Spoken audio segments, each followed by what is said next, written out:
Dang, that countdown is loud in my ears when it first comes on.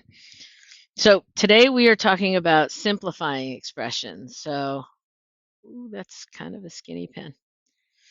The last few times we met, we were just kind of talking about orders of operations and things like that and classifying. And now we're going to get into actually like solving equations. And you guys have done a lot of this stuff before. But like I said, I know it's been a while and I don't know who's starting where. So we're going to start with simplifying. And, and when we're simplifying, we're talking more about expressions and not equations. Does anyone know the difference between an expression and an equation?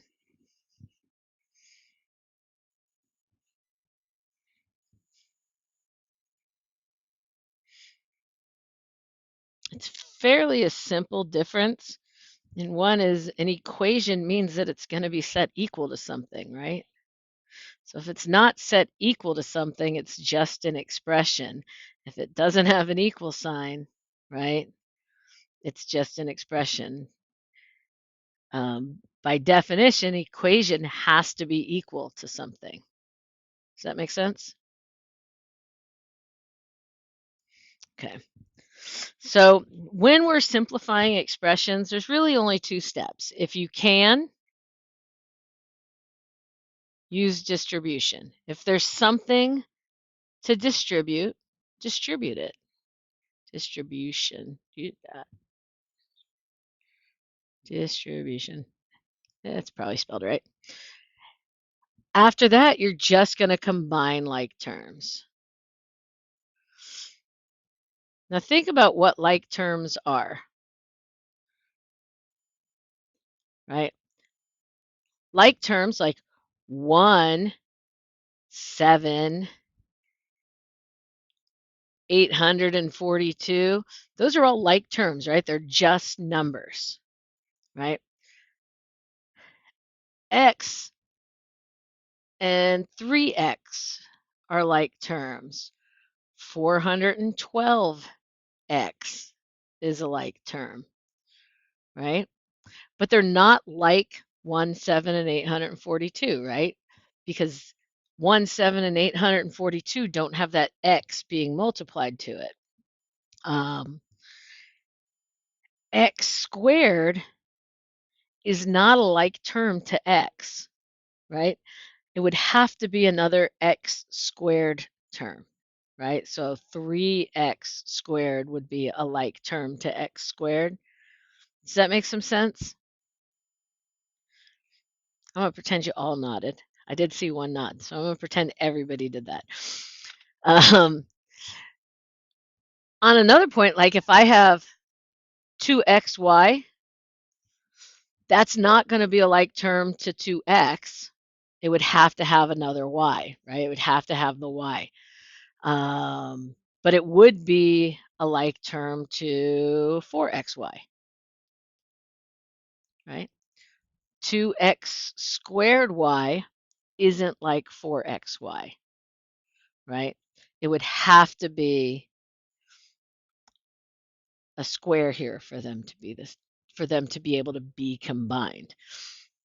So when you want to combine like terms, they have to be fairly identical, right? In terms of their variables, right? If they have variables, they have to have the same variables with the same powers for them to be able to be combined, right? So some examples of this would be, I wrote down a whole bunch of them.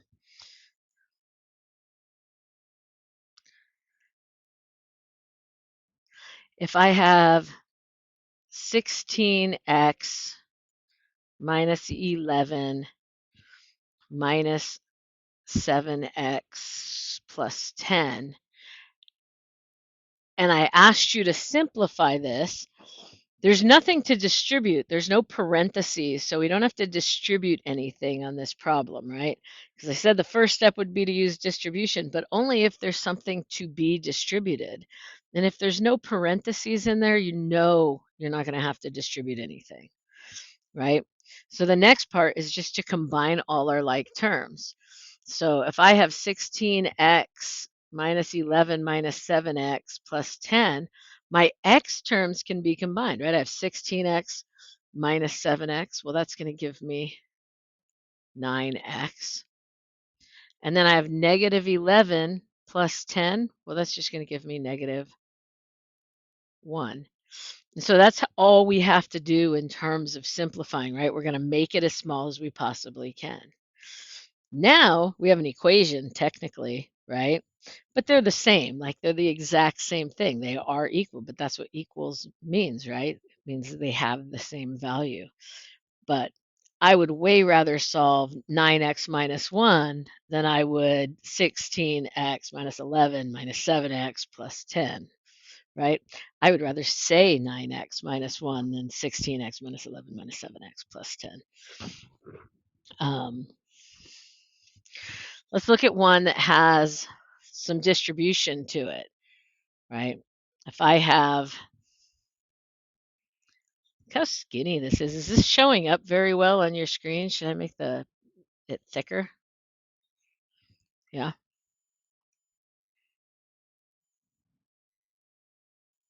Like I set these and then it changes them on me. It changes my settings. Goes back. That feels like it's the same, but so if I have 13 plus 2 times 3y minus 7 plus 19y. I'm going to look at the pieces that I can combine, but before I can do that, I have to do that distribution. And that distribution is right here, right, where we have the parentheses. I'd have to multiply 2 times 3y and 2 times negative 7. So my 13 is going to stay the same, and I have 2 times 3y, well, that's plus 6y. And then I have 2 times negative 7, well, that's negative 14. And so we've handled everything that needed to be distributed. And now we have this plus 19y. And now we can just combine our like terms. I always like to do my variables first because the standard form of an equation, your variables come before your numbers. So I'm going to go 6y plus 19y. Well, that's 25y.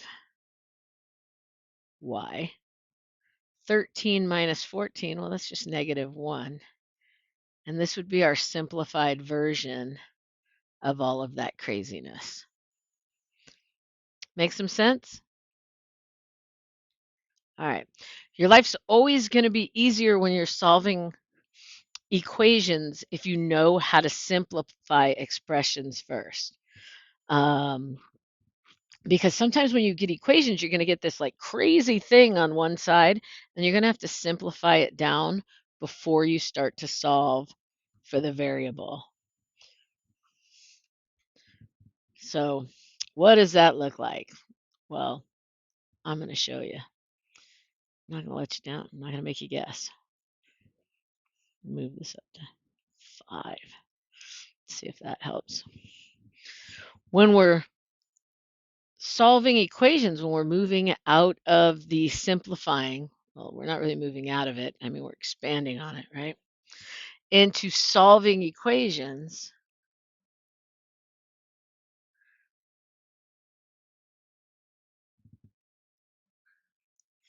we've got some steps. I like to give steps when I can give steps. So steps for solving equations would be number 1, distribute. If you can distribute, distribute, right? If you have a parenthesis, multiply everything through it if you need to, right? Number 2,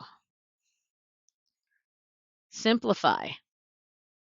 See why I had to explain simplify first? Because it is step 2 in solving equations. You need to make it as small as you can before you start moving everything over, or you're going to have like 20 steps to do.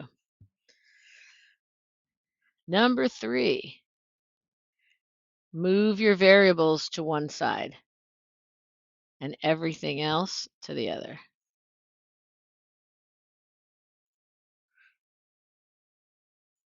It's called isolating your variable. So if I'm solving for x, I want everything on one side except for x, right? You want it to say x equals something if you're solving for x. That's the whole point, right? And so you're going to keep doing these inverse steps to get to x equals.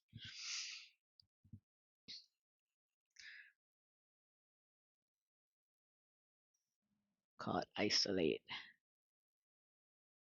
And then we're going to solve it using inverse operations. It's a $1 million question. What is an inverse operation?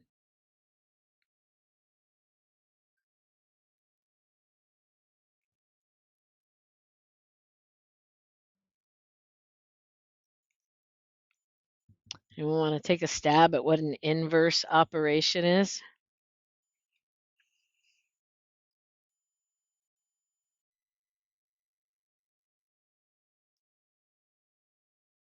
I have to get like a random name generator for this class. So I can just pick on people. Inverse is like opposite. So the inverse of addition would be subtraction, right? The inverse of subtraction would be addition. The inverse of multiplication would be division. The inverse of division would be multiplication, right? So if I'm using inverse operations, it means I'm using opposite operations. And it'll make sense when you're trying to solve equations. So if I have, for example, 6 times the quantity n plus 5, that looks like an S, but I swear it's a 5, equals 2. And we followed these steps. The first thing we'd need to do is distribute, right?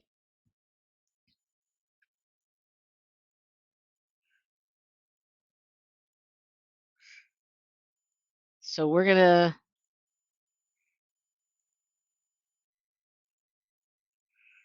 distribute this 6, right? We're gonna go, okay, well 6 times n is 6n, and we're gonna go 6 times 5 is 30, so we've got plus 30 equals 2. So we've distributed.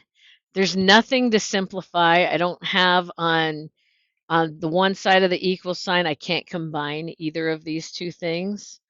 The 2 is all by itself on the other equal sign, so there's nothing to simplify on that side. It says move the variables to one side, right?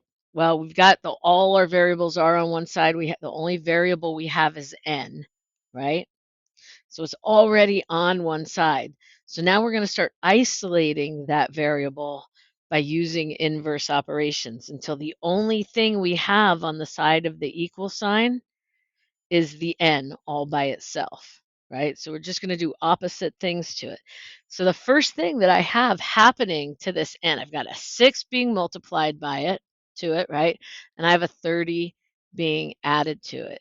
And we talked about order of operations, and you guys know PEMDAS, right? And we talked about how I like to call it GEMDAS, right? You want to work in opposite order when you're using inverse operations. So if you have something added or being subtracted or added to it, you want to move those over first, and then you'll go to multiplication and division, and then you'll deal with exponents. Does that make some sense? Everything is in opposite order because we're looking at inverses. So the first thing that we're going to do is we're going to tend to this plus 30. And so the inverse of that operation would be minus 30. But I cannot do something to one side of an equal sign and not do it to the other side of the equal sign. That is a rule of equality, right? Because I'd be changing the values if I didn't do it to both sides. So to maintain its equality, I have to do the same thing to both sides. Does that make sense? Like, otherwise it wouldn't be equal anymore. So here, If I look at this plus 30 minus 30, it gives me 0. And the whole idea is that I'm left with 6n right now equals 2 minus 30, which is negative 28. So the only thing that's happening to that n now is that I have that 6 being multiplied to it, right? The 6 right here is being multiplied to it. So the only thing I have to do is get rid of the 6 that's being multiplied to it. And so the inverse operation would be division, right? If I need to move the 6, I need to divide by 6. And so I am just going to draw a line under there, draw a line under here because I have to do it to both sides. And I wind up with n equals negative 28 over 6. Now, we have that n all by itself. So this is an answer. Negative 28 over 6 is an answer. You have to reduce that fraction. Like, do you have to reduce every fraction? No. But if you have an even number over an even number, at least divide it by 2. So 28 divided by 2 is 14. 6 divided by 2 is 3. And this would be our final answer. All right. Vincent, please be camera on.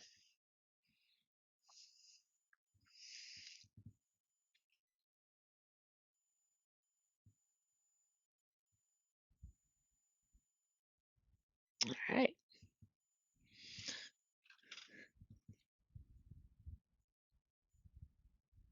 Is Vincent actually here? I don't believe he is. So when we're solving equations, it's always kind of going to be like that, right? You're always just trying to get that variable all by itself. Next week, when we're doing some solving equations and we're doing things like literal equations, you're going to have multiple variables in there and you just have to solve for the one they tell you, but you're still going to use all the inverse operations. But we're saving that for next week. So we're just going to practice with some of these problems that I have here, and then we're going to talk about special cases, and then I'm going to have you guys solve up a problem, and then you will all be good to go. Fair enough?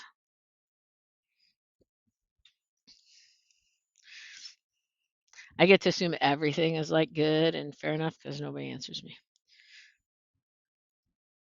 Sometimes someone will like nod their head and I'll feel heard. So let's look at something more complex. Let's take an example like, I was trying to write with the eraser.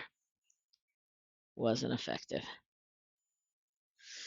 Let's take an example like 3 times 5 minus 3x over negative 4 equals negative 15. I like this problem because I know that so many of you look at fractions and you give up immediately, right? Because you're like, I don't know what to do with a fraction. I would like to change that for you. If nothing else, out of this Algebra 2 class, I would like you guys to be good at fractions by the end of it.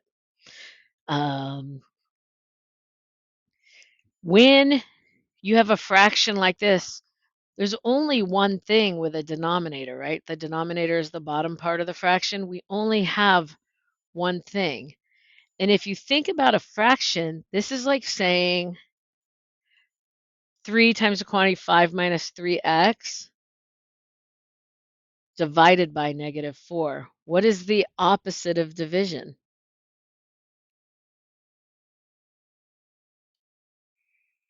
I know you're screaming it in your head. Someone's going to type it up into the chat box for me. Yes. Thank you, Michaela.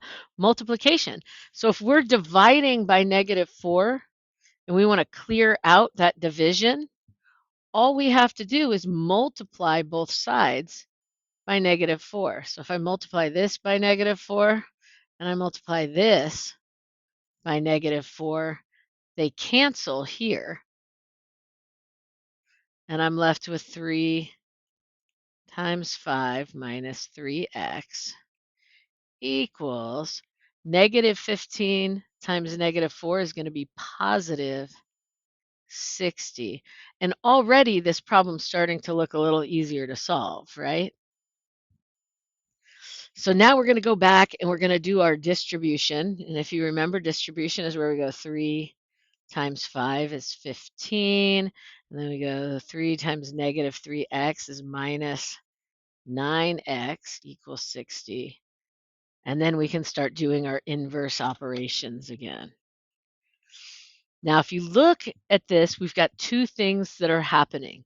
We have 15, this is a plus 15, right? There's no negative on this side of it that's being added to it. And then we have a minus 9 that's being multiplied to it. So I'm going to start by subtracting 15 from both sides. And I'll be left with minus 9x equals 45, right? And now the only thing I have left that's happening to that x is that negative 9 is being multiplied to it, right? When you have it right up against the letter, it's being multiplied. And so we're just going to divide it out. Well, what are we going to divide by? Whatever's being multiplied. So if it's 9x, we divide by 9. If it's negative 9, we're going to divide by negative 9. And we're going to do it on both sides. And we get x equals negative 5. And that is our solution. Once we get a variable that equals something, we're done, right? Our work is done. We've solved the problem. So that's about as hard of a problem as I have written down here. I did say that there would be some special case scenarios. I'm going to do one more just so you can see what it's like if there's variables on both sides. And then I'll talk to you about special cases. Need to look and see what time this class ends because we don't want to run late. We got time. I can always skip the special cases for right now if I have to, but I won't. So if I have the example 16 minus 7m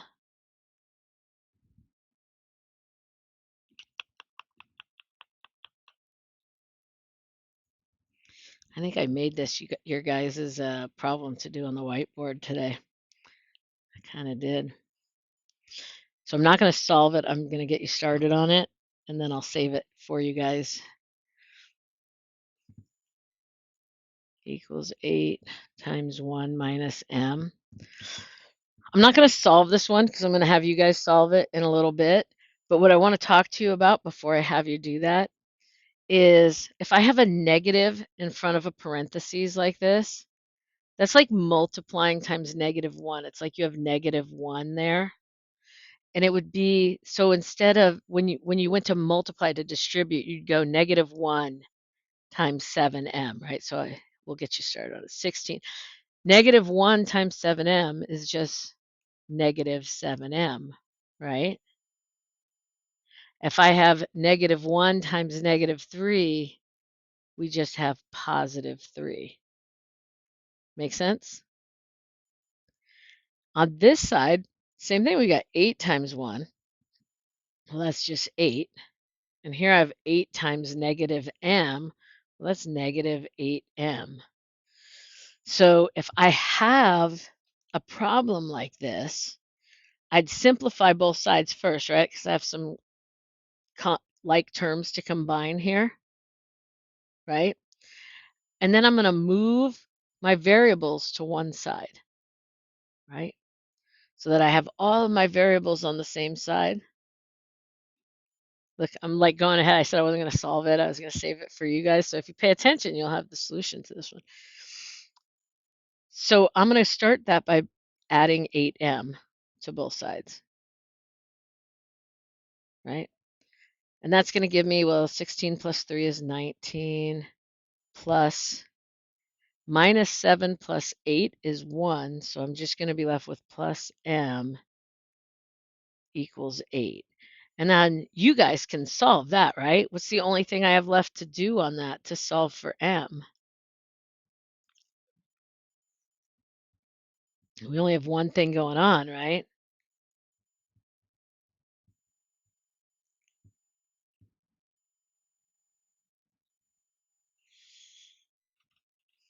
I don't think so. I don't think so. So if we've got 19, who said it? Lakota got it, right? It's negative 11, right? If you think about this, we have 19 positive on this side. We're going to subtract 19 from both sides. Oh, okay. And we wind up with negative 11. That was my problem that I was going to have you guys do. So now I either need to come up with another problem for you, which I could do. I have another one here, or see who is actually paying attention during the lesson. The only thing I want to show you is I'm going to quick solve a couple of problems for you just so you can see what happens with them and why we consider them to be special cases.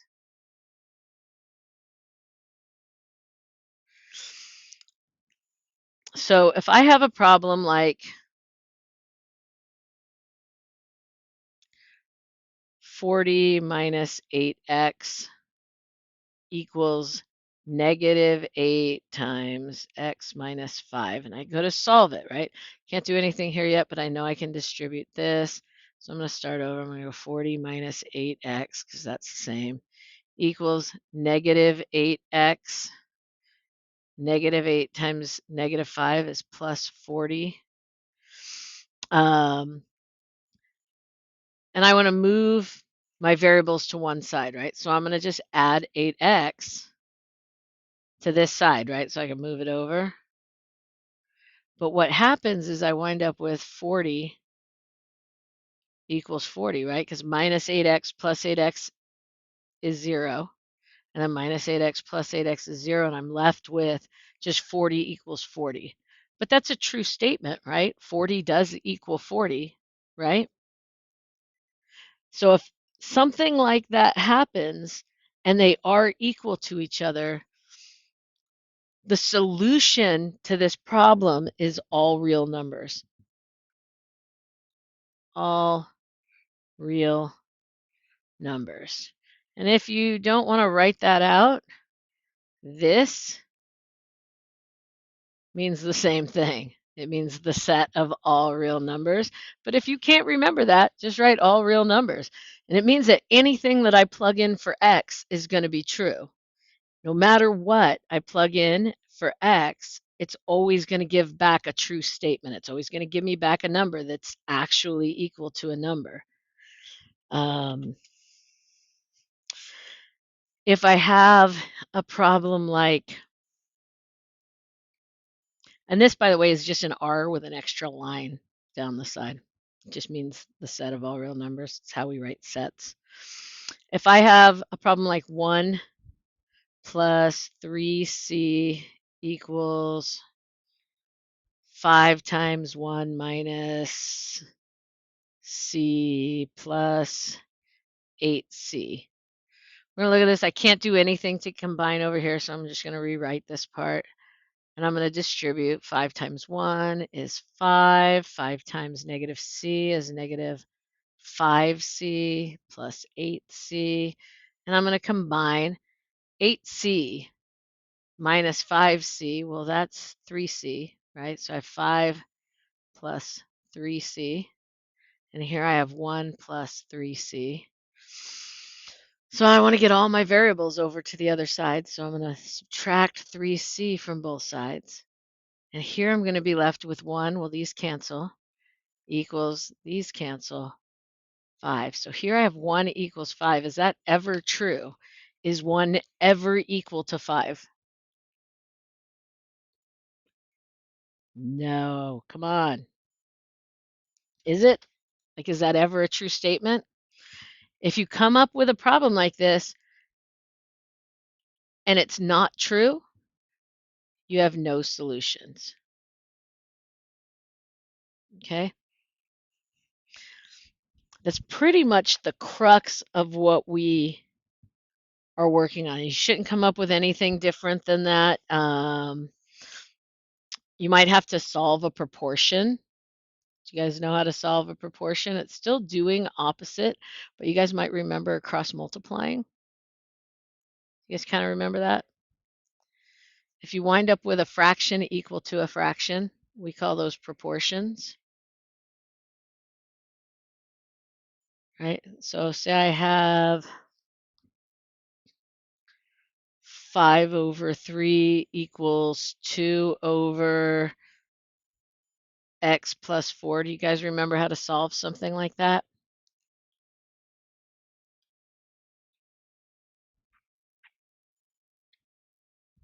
Linda doesn't. I know, 'cause she told me.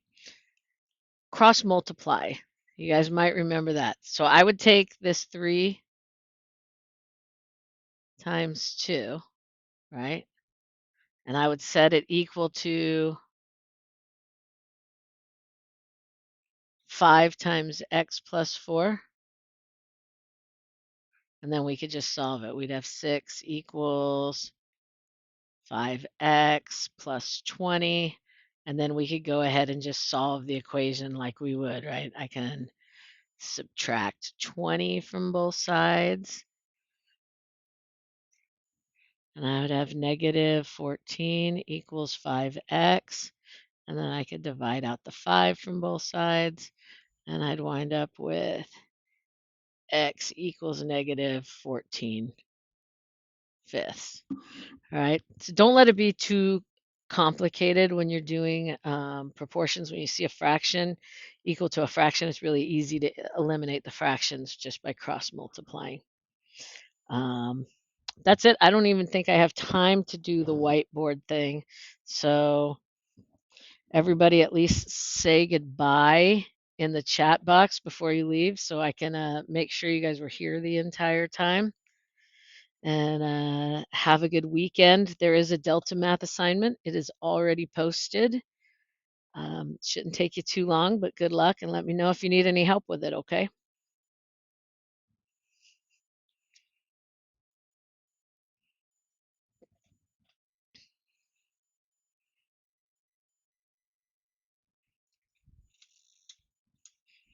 You too, Michaela. Thank you. Oh,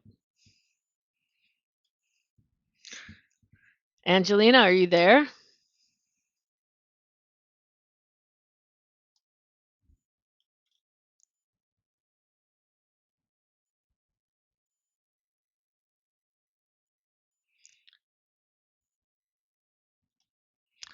Awesome.